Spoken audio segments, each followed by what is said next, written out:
Hello, and welcome to another episode of the Real Junglist Podcast. Today, I am joined by the wonderful DJ Tempa. Welcome. Hello, thank you for having me. Hi, everyone. Very, very happy to have you here. Thank you for coming along. I always let my guests introduce themselves. I'm actually quite sure you need no introduction, but just for the few people out there who don't know who you are, would you mind just giving everyone a brief introduction? I'm DJ Tempa. I'm from Birmingham. I'm an up-and-coming DJ. I've got my own record label called Up for Recordings. And yeah, I'm 32 this year. I think that's some good information. That's some good information. So 32 this year. How old were you when you started DJing? 2019 was when I actually came out and said that I was a DJ, and I started doing radio shows on Rough Tempo. I came out on V-Dubs' show. She was the first actual thing that I'd done, a show on Rough Tempo. But I brought my decks in 2018 and was practicing, and then I got the confidence to go on Rough Tempo and do my first show there. Amazing. I bet that must have been some experience. What? Yeah. And then I understand you started then producing, did I read this right, that you started producing then during the lockdown? Yeah, so period. Basically what happened in lockdown, there was, I think it's been going on for many years, but I only heard about it in lockdown, the Arts Council. Yes. So I heard about the Arts Council, and I was offering to artists, singers, anything to do with the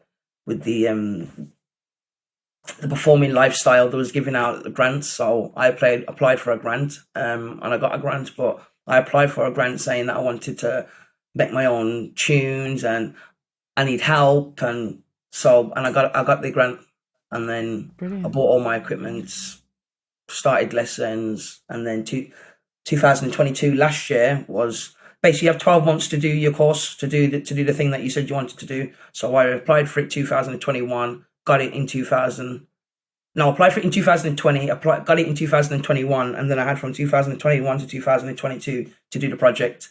And then last year was when I finished the project, done my own EP, but then I had nowhere to put the EP on. So I just had this EP, but I didn't know. So my cousin was just like, you might as well just do your own record label and just do everything in one. So I'd done my first EP and then put it out on my own record label. And then that was a start. Amazing. And you it sounds like you did a course to learn how to do the music production. Yeah. How did you learn about record label management? Slips being my best mate, Logan D being my godbrother. They've got two of the good main labels in drum and bass, Baseless Recordings, and you got Low Down Deep, and he's got Subway Sounds and Underground Sounds now. So being around them for so long, I think it's just listening and seeing everything. I'd never really gone for any lessons to do with record labels. I just threw myself into it and kind of just learnt the ropes. Yeah, so you've got some wonderful mentors around you. Definitely. Even like I got a mate called Lundy. He's releases on my EP, and he's helpful more than anyone. He's a top producer, and he's a top friend, and he gets in the middle of it with me. So I can't complain. I've got a good network.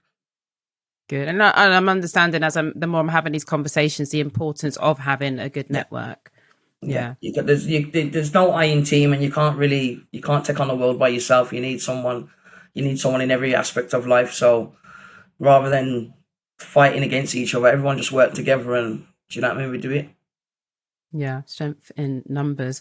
You mentioned there a few people who you work alongside, like Slips. You said Logan D was your godbrother. Who would you say was your artistic inspiration as a female DJ? As another female artist? I mean, yeah, female or other. Like, I just wonder generally, I'd say probably... I'd say Mickey Finn played a great role in that. I didn't like drum and bass. It just wasn't for me. So as I was growing up, I think on my 10th birthday, he sent me some vinyls, some drum and bass vinyls. I was like, it's just not really what the kind of person I want, you know what I mean? But now I'm like, Mum, can you dig them out? Can we dig them out now, please? But growing up and then starting to rave, seeing people, say I.e. Slips, like he's come from nothing and now he's doing well. And it's seeing that, and it's like, it's an inspiration, do you know what I mean? Because we bump heads, we're best mates, and it's like, it's amazing to see that people are coming from the same flux of life, and they're doing well. Yeah, so that's actually, so I guess that importance of actually seeing other people's progression and their journey as you're going through your own as well. That's a good inspiration. I always liked rap sets, DJ rap. Never got to see her, and I think it was Trigger's birthday bash.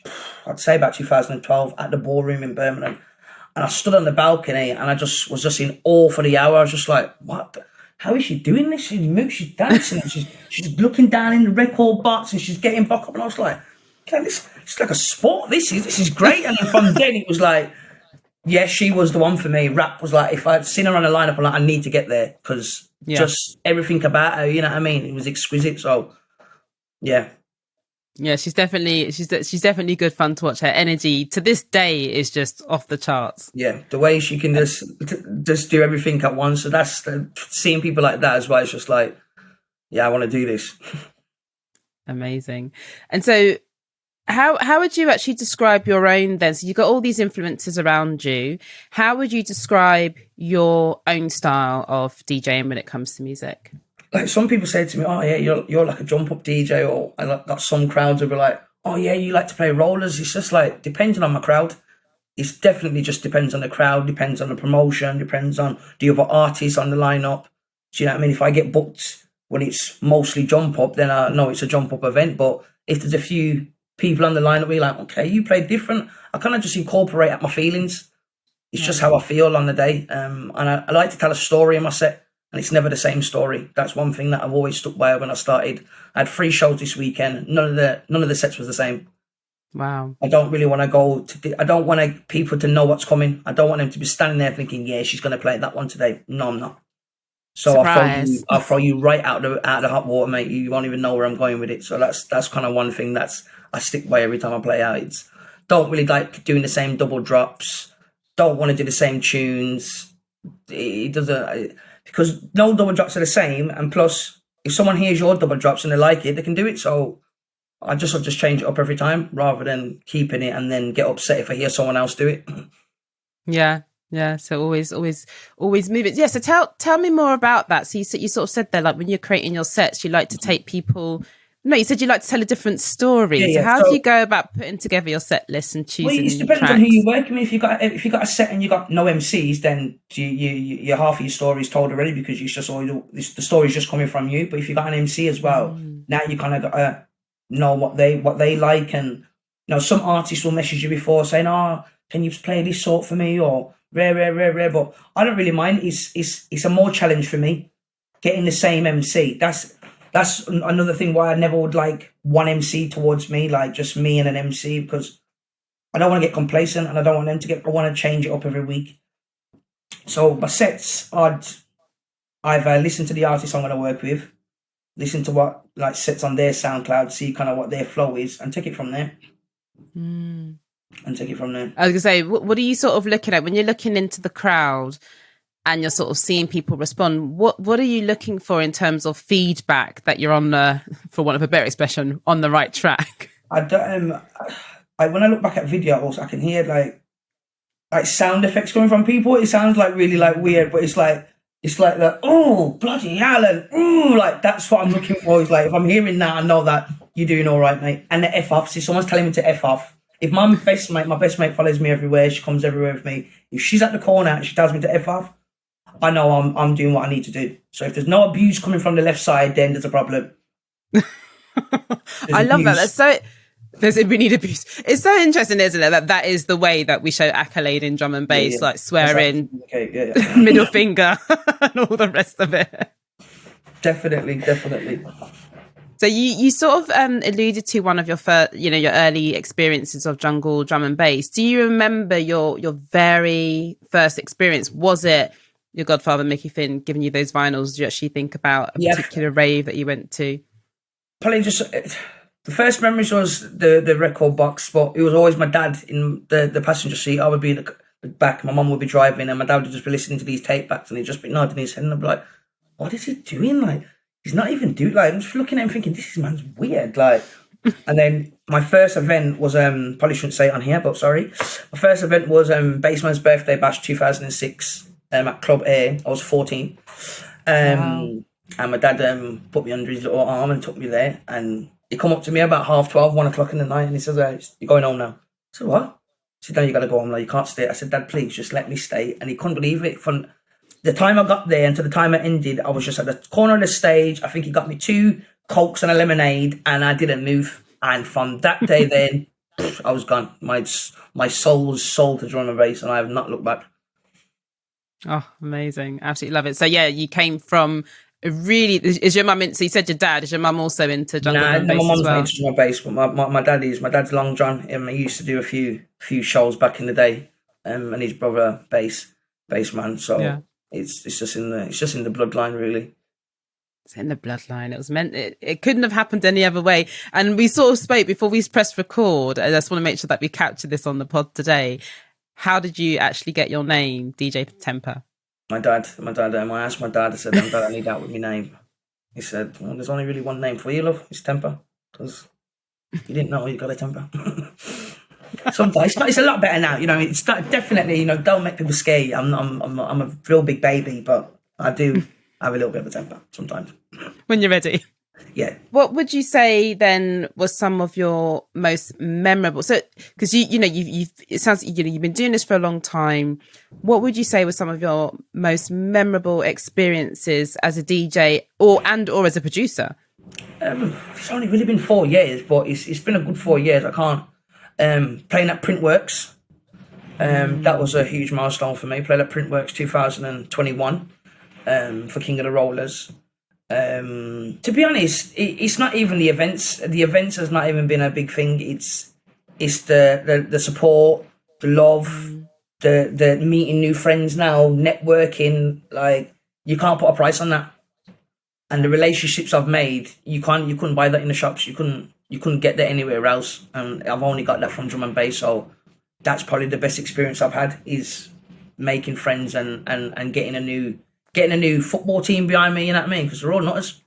So it's like I'm creating my own power league. So I'd say that's my best experience when it comes to coming from the music. It's the meeting people and getting to know them and learn. People have got so much different good. Like someone could be good at computers, the next person's good at laptops. So find different aspects in people and putting it together.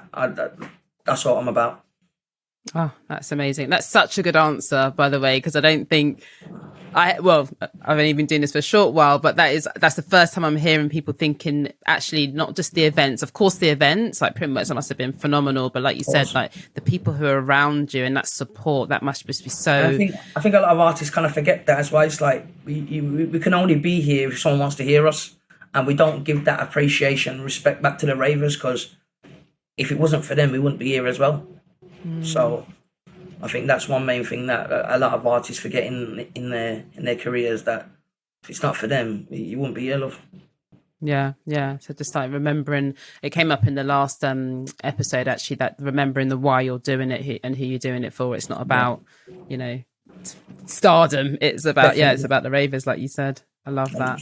How have you seen the drum and bass and jungle scene evolve over time, and where do you really see this music genre? Where do you see it going in the future? I think it's going to go. It's only going to get better. I think it's only going to get better. I think that was a clip I saw David Guitar playing a drum and bass track the other week. So do you know what I mean? We've got other genres now wanting to dip into our music. So if they're willing to play our music out to a different crowd, it can only get better. Because I think we're quite limited. I think we got a lot better in the last, say, 5 to 10 years. People like Headaches, Azra and Grimers, the new faces. Do you know what I mean? It's all the. Do you know what I mean? So it's everyone. People like that give the drum and bass a new face of life and be able to take it to the next level. Mm-hmm. Because they're pioneers at this and they know what they're doing. So I think drum and bass can only get better. And what do you notice as sort of what's have you sort of seen the music scene evolve? Would you say, like, what have you noticed in that evolution? I'd say lineups are different. Lineups are a lot different. Before it was the same lineups, the same artists. Now there's new artists, there's new faces. There's a lot of female coming through as well, vocalists, A Little Sound. different times now. Do you know what I mean? It's not just MC DJ all night. It's new things now. It's new things. Degs, lens, bringing a new face to drum and bass. Getting the stereotype of, oh, it's just dark, it's just angry. It's not that. It's about love and it's about family. And hopefully the more people that understand that, we get more people involved. Absolutely. And actually on that, Tempa, like, as seeing that there are a lot more faces now in the drum and bass scene, it's becoming more diverse. But as a Black female DJ and producer, what challenges have you faced, and how would you say you've overcome them? I think there's challenges everywhere. There's still going to be more challenges to come. It's not I think making it a problem, making it like something in your head. It's never going to go. I have to think that I'm no different to no one else, regardless of colour or nothing, because we're all doing the same job. So as much as I'm Black and that other person might be white, that doesn't, to me, I try and not think about it, because you just end up getting yourself in a rut. Because if you're going to keep going around looking at lineups or looking at things and think, why I'm not on that, or why is there not, no, I don't think I think it needs to be said, but if you make it fester, I think it won't work. It won't work out for you. It is a lot harder, but it's because that we think it's harder. We're not doing it. Everyone likes to say, "Oh yeah, we're not getting no work, or they're not helping us." Why are you doing it? Then you can say, then it's not happening for you. But if you're not actually doing anything to make yourself better, how can you say you're not getting looked at or you're not getting treated well if you're not involved? If you're involved and then they're overlooking you, then you've got all the rights to say something. But until that kind of happens, I'm not going to really say that I've experienced it, because directly to my face, I haven't seen anything. I'm not saying it's not happening behind my backs, but I'm not there. So I just have to wait till someone wants to book me, rather than thinking, is it because of my colour, or it might be because I don't like the way I play. Yeah. Do you know what I mean? Because I don't like every DJ, I don't like every tune that I hear. So as much as people are thinking, oh, they're not booking us or they're leaving us out, maybe they don't really like what you're doing. Do you know what I mean? Maybe they just you don't fit what they want. Me as a promoter now, I understand. I rang my agent up, I think the first month of me doing my first show, and I said, I get it now. I get the promoter's hard work. It's hard work. You can't fit everyone in. You want to fit everyone in. You haven't got the money for it. You haven't got the money for it. I think my first birthday bash lineup, it was like 10 grand. It was like, are you mad? And it still didn't have everyone on there. I still had to take people off and draw it down like really low, because it's like, I don't have that sort of money. And you've got to take that risk. That promoter is taking that risk. They're putting their money into this event. And if it doesn't go out, they still have to pay everyone. You can't just ring up the sound engineer and say, you're right, mate, didn't get any money last week. I'll sort you out next month. It doesn't work like that. Everyone wants their money. So I think a lot of artists need to think of what the promoters actually do going through. What the promoters going through, because to book everyone, and most promoters are friends, or they've been doing it years, so they know a lot of people, and you try and accommodate for everyone, but you can't. If I just book the people I know, I'd be in debt. Yeah. And they're friends. Do you know what I mean? But the friends still need to pay the bills. Yeah. Friends, you know what I mean? Friends ain't going to say, you know what, T, I won't pay my mortgage this month because you need me. They're not doing it. So I think that's a lot of it comes down to money, and it's not a lot of it there. So I always say it's all about the numbers, and it winds me up. I don't like it. I don't like the Instagram number things, and people get booked because of their numbers, but money sells. I mean, numbers sell. And if they're looking at someone who's got 5,000 followers and someone who's got 40, well, they've got 40,000 people to sell a ticket to you. I've only got 5. Yeah. They might as well take a chance on this one, even if the person's not necessarily better than you.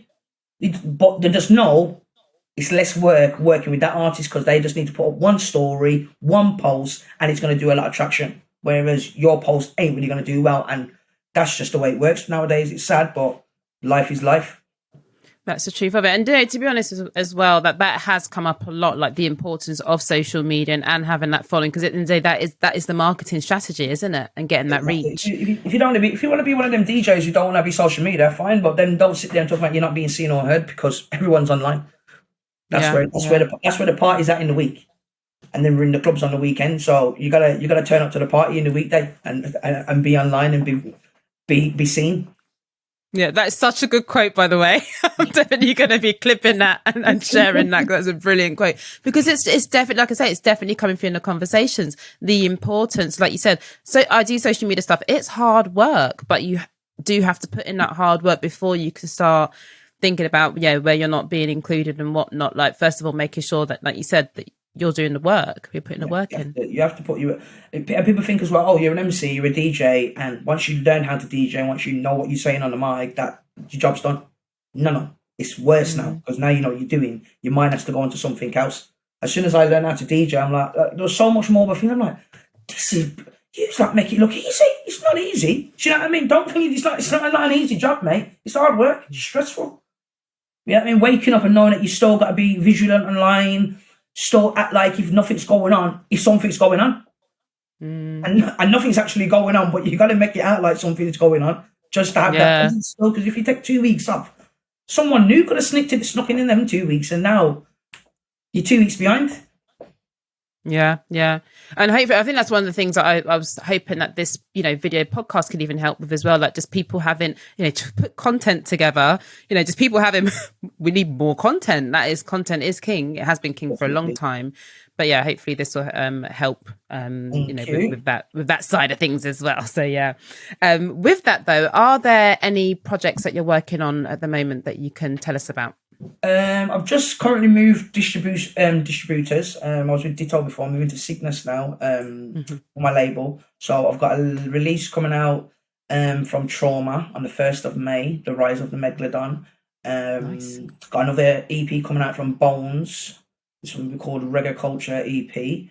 I've got an EP coming out. Haven't really set a date for it. I'm either thinking around June or so.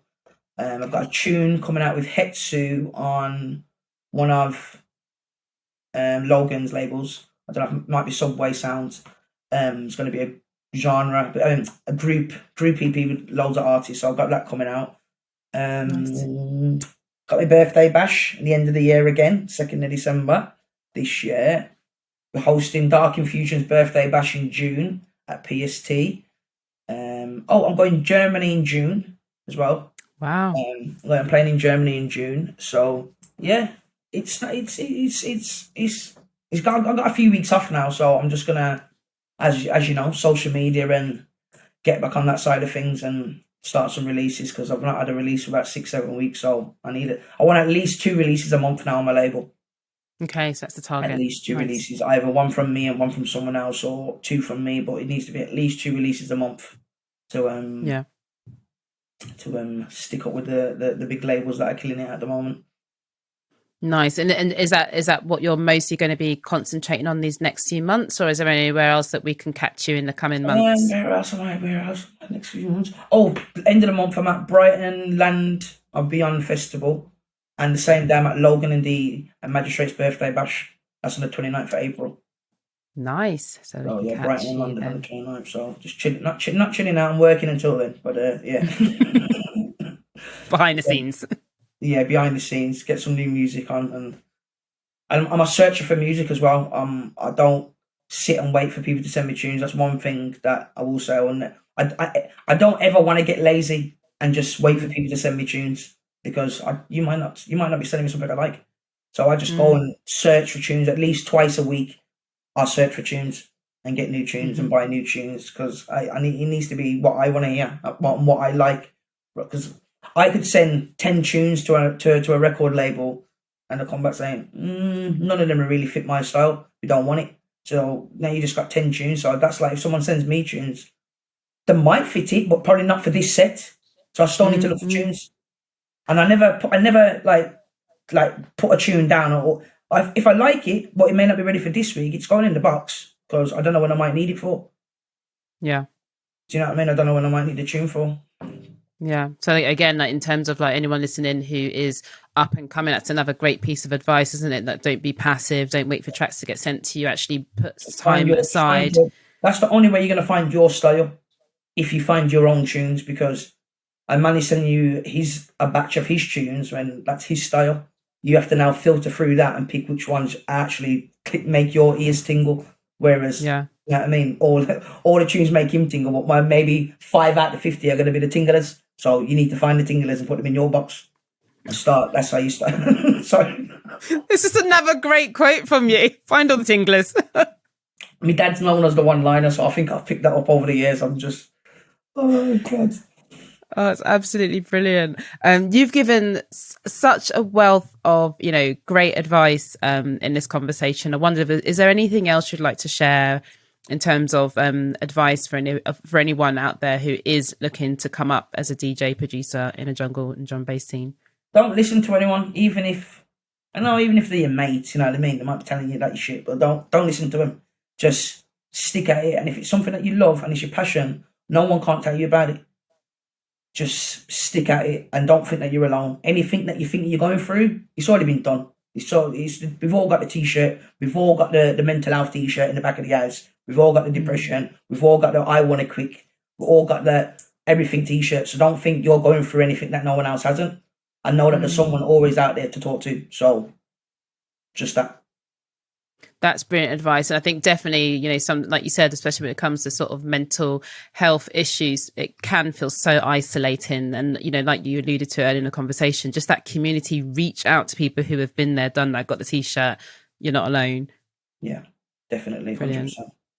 Oh, absolutely brilliant advice, Tempa. So before we finish up, I wanted to take you through a quick round of this or that. It's a quick fire round. It's very, very unserious, I will say.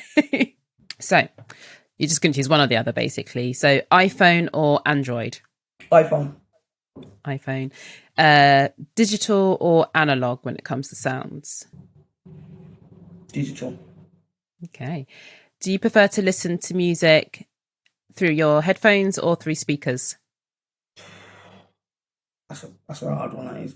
Depending on the mood. Do you know what I mean? Well, speakers. Okay, nice. Actually, headphones, because then people can't see how many times I've pulled up one track. So yeah, headphones. It's headphones. That's so true. When you love a song so much, you're like, I've rinsed this. If anyone knew, they'd worry about me. Yeah, headphones, keep it personal. Yeah, love it. Totally agree. Do you prefer the original or the remix? These are really sticky. Depends on what original you're talking about, right? No, because some remixes are better than the original. Okay. Festival or rave? I haven't really done much festivals. I'd say rave. Okay. All right. So these are non-music related. Okay. Would you prefer an all expenses paid trip around the world, or to be given £100,000 in cash? Travel the world. Yeah, all expenses paid. 100 grand in cash. You take the cash. Yeah. Turn it into something good. And yeah, double it and take myself around the world. That's the true business mind right there. And then the last question is, would you say that a drinking straw has 1 or 2 holes? Oh, I saw this online the other week. Oh. This is where you look silly, isn't it? This is the question where you look silly. People have said different things, and I'd say, yeah, because if I cut it, I'd say 2 holes. 2 holes. No, it's got 1 hole. It's got 1 hole. 1 hole. It's one hole. 1 hole. Brilliant. That seems to be the popular response, actually, and that's what I would say. I just worked out, but if you cut the straw, then you got it's 1 hole. Then you got 2 straws. Yeah. Brilliant. Tempa, this has been absolutely brilliant. It's been fantastic to speak with you. Thank you so much for taking the time. I'll make sure that we link all of your socials into the show notes. But where would you say that you're most active when it comes to social media? Instagram. Yeah. So that's where we will keep an eye out for all your upcoming projects and events. Thank you. Thanks for having me, darling. My pleasure. Take care. Thank you.